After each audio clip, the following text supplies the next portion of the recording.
school, Nobita once again got scolded by his teacher for failing his test. The exam was supposed to be easy, yet he still scored a 0. The teacher sternly warned him to try harder if he didn't want to be held back a grade. Just then, Cheyenne and Sunio called Nobita out to play baseball, but he only let his friends down by missing every single swing. Things got worse when he went home, where his mother scolded him for leaving his room in a complete mess. Pouting and teary-eyed, Nobita grudgingly began tidying up. But then, the ball seemed as if it were testing Nobita's patience. Unable to stand it anymore, Nobita ran to Doraemon for help.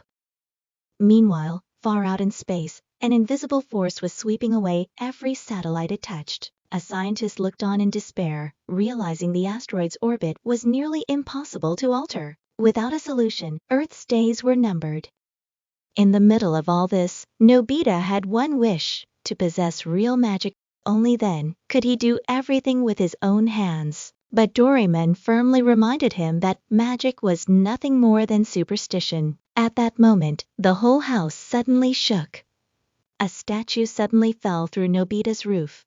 Strangely, the statue looked exactly like Doraemon. Hearing the commotion, Tamako, Nobita's mother, hurried upstairs to check on him. But to her surprise, when she opened the door, the room appeared perfectly intact. The gaping hole had already been restored thanks to the time cloth. Just then, Shizuka arrived with even more shocking news. Nobita's statue is being tormented by Jian out on the baseball field. Though utterly confused, Nobita and Doraemon decided to bring the statue home and carefully set it beside the others. Nobita couldn't help but feel uneasy about its expression.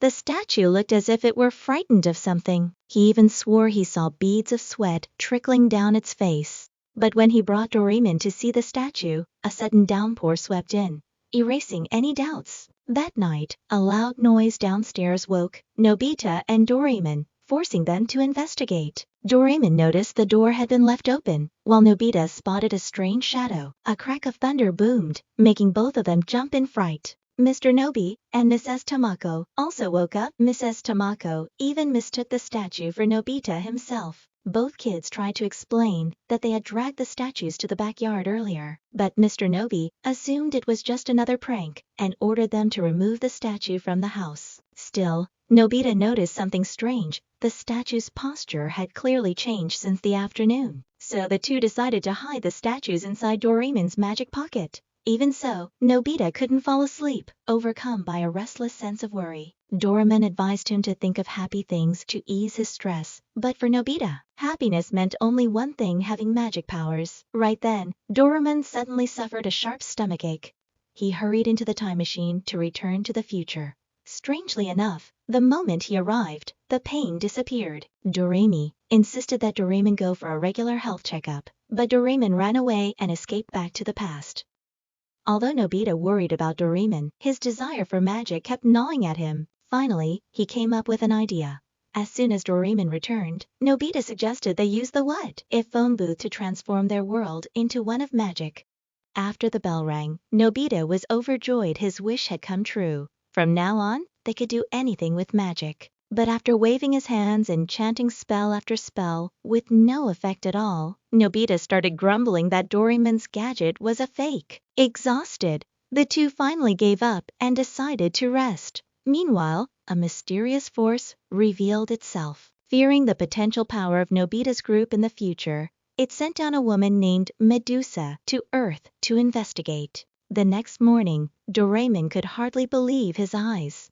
The entire world had changed overnight. People were flying around on brooms and magic carpets, and even Tamako, Nobita's mother, was using spells to cook breakfast.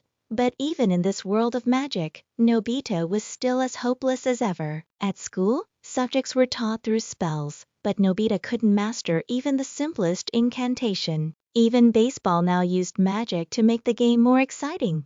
But Nobita still failed miserably. Doraemon explained that it was simply because Nobita hadn't studied magic, and if it was too hard, he could always use the what if phone booth to restore the world to how it was before. Just then, Jian and Sunio came to invite Nobita out. Sunio bragged about his brand new broom, making Nobita boil with envy. To make it worse, they teased him for not even knowing how to ride a broom, then left him behind. Doraemon advised him to just return to the real world, but Nobita couldn't stand being looked down on like that. He resolved to stay and learn magic. The first thing he tried was flying. Shizuka gave him a few simple tips. Nobita eagerly followed her instructions, but he ended up chanting the wrong spell, sending Shizuka's skirt flying. At that moment, they all noticed a streak of light in the sky. Nobita thought it was a shooting star, but Doraemon wondered why a shooting star would smell of burning smoke. Shizuka suggested they go investigate. Nobita mounted his broom to follow, but it crash-landed right on Doraemon's head. In the end, Shizuka had to take Nobita with her, while Doraemon used his take-copter to keep up. Meanwhile, Jian and Sunio had already reached the forest, the supposed landing site of the mysterious light. The place had been completely scorched. As Jian looked around suspiciously, a demon suddenly appeared, forcing them to chase after it. Then an explosion erupted. It turned out to be caused by that very creature. Jian and Sunio were struck by a powerful bolt of lightning and fell helplessly. Luckily, a girl on a flying carpet appeared just in time to rescue them. The girl warned that the area was no longer safe and urged the group to leave quickly. The forest, she explained, must have been cursed. That was why all the trees had withered away. Since Jian and Sunio's brooms had been burned to ashes, the girl let them ride along on her flying carpet. Soon, the whole group was squeezed together on the carpet, unaware that the demon from before was still trailing them. The children were then taken to the girl's home, but as soon as they stepped inside, they were startled there was only a voice, yet no one in sight. It turned out that the professor had hidden himself inside the paintings. Sunio immediately recognized him as Professor Mangetsu, a scholar who specialized in magic research. The professor revealed a grim truth.